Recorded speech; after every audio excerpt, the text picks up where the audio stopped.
बिस्मिल्लाहिर्रहमानिर्रहीम। दोस्तों, आज मैं आपको एक कहानी सुनाता हूँ। बहुत ही इंटरेस्टिंग कहानी है। आपको पसंद आए तो लाजमी लाइक कीजिएगा। हाथी और चूंटी।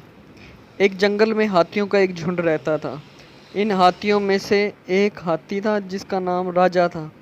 राजा बहुत बड़ा बदमस्त और मगरूर हाथी था। वो अपने डेल डोल और अपनी बेपनाह ताकत और बेहद इतना इतराता था कि बस कोई हद है। इसे अपने आगे सब बोने लगते थे। वो जब चलता था तो ऐसे उठला के चलता था जैसे वो इस जंगल का बेताज बादशाह हो। जंगल में सारे चरिंद परिंद सब इससे खौफ खाते थे।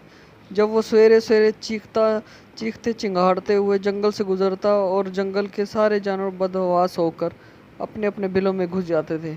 वो जिधर से गुजरता सारे पेड़ पौधे उखाड़ देता था। जंगल के सभी जानवर इस बदमस्त हाथी से बड़े दुखी थे और परेशान थे। सभी जानवर और इस हाथी के आगे अपने आप को बेबस और कमज़ोर पा रहे थे।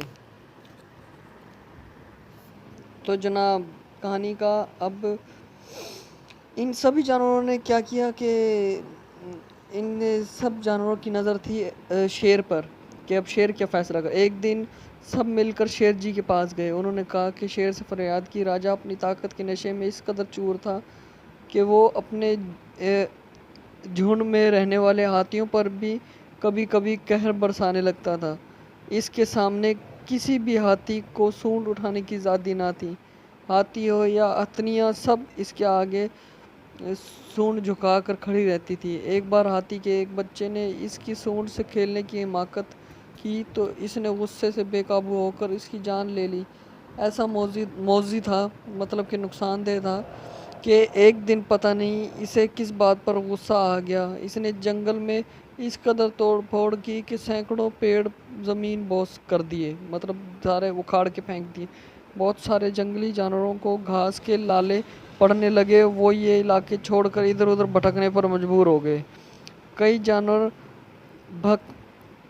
भूखमरी से मरने लगे, मतलब भूखे मरने लगे। कई कमज़ोर जानवर चटेल मैदान में आकर गधों और अकाबों के कहर का शिकार हो गए। एक बार फिर जंगल के ये कमज़ोर जानवर एकजुट होकर शेर जी के पास अपनी फरियाद लेकर पहुँचे और रो रो कर इसे दुखड़ा सुनाया। शेर आखिर शेर था। इस बार शेर को बड़ा गुस्सा आया। इसने अपने साथियों को तलब किया और बहुत देर तक वो इस मसले पर संजीदगी से गौर करता रहा और काफ़ी सोच विचार के बाद ये तय किया कि इस जालिम हाथी पर हमला किया जाए और इसे पस्त कर दिया जाए ताकि इसका कोई न कोई हल निकाला जाए।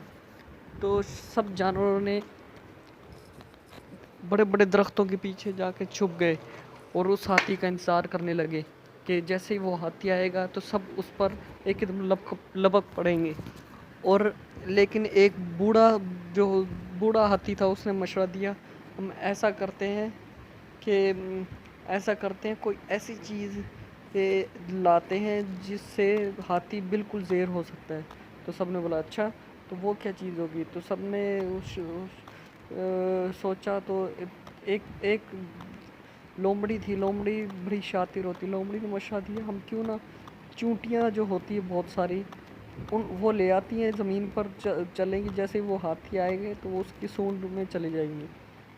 तो उन्होंने यही किया। तो सब चूंटियाँ ज़मीन पर राम राम से एक जगह इकट्ठी होकर बहुत सारी बैठ गई। वो हाथी को एकदम आवाज़ सुनाई तो वो सुनता सुनता उनकी तरफ आने लग गया। तो एकदम सामने देखा तो वही जगह थी जहाँ पे सारे छुपे बैठे थे। तो उसने देखा कि सब जानवर मेरे पे हमला करने वाले हैं। तो पहले से मस्त हो गया और उन्हें ज़ोर से जैसे ही वो कहका लगाने के लिए सूंड अपनी उठाई और फिर ज़मीन पर मारी तो सारी कीड़ियाँ जल्दी दी उसकी सूंड के अंदर चली गई। इतने में सब जानवरों ने उस हाथी पर हमला कर दिया और वो ताकतवर था, इसलिए हमले का जवाब अच्छी तरह देता रहा। लेकिन थोड़ी देर बाद उसकी नाक में ख़ारिश शुरू हो गई। सूंड के अंदर ख़ारिश इतनी शदीद थी कि वो पागलों की तरह झूमने लगा और एकदम उसको शेर ने वार करके वहीं पर मौके पर हलाक कर दिया। इसलिए दोस्तों कि हमें ऐसा अकड़ू नहीं बनना चाहिए। हमें रहमदिल और दूसरों के लिए अच्छा सोचने वाला बनना चाहिए। नहीं तो हमारे साथ भी इस जालिम हाथी वाला सलूक होगा।